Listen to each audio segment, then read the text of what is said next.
ہمارا خون بھی شامل ہے تزئین گلستہ میں، ہمیں بھی یاد کر لینا چمن میں جب بہار آئے۔ میجر شبیر شریف نے 71 کی جنگ میں بہادری کی داستان رقم کی۔ انہیں اعلیٰ ترین فوجی اعزاز نشان حیدر سے نوازا گیا۔ گجرات سے عبدالسلام مرزا رپورٹ کر رہے ہیں۔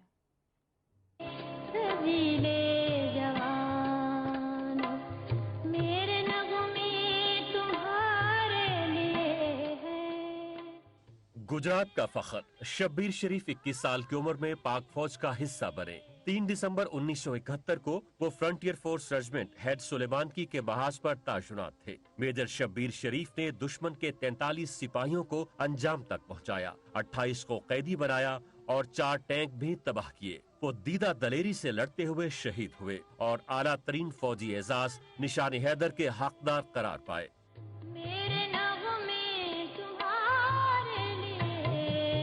میجر شبیر شریف 1965 کی جنگ کے شہید عزیز بھٹی کے بھانجے اور سابق army chief general Raheel Sharif کے بڑے بھائی تھے۔ چھوٹے بڑے ہر عمر کے افراد مزار پر حاضری دے کر شہید کو خراج عقیدت پیش کرتے ہیں۔ عبدالسلام مرزا، سنو ٹی وی، گجرات۔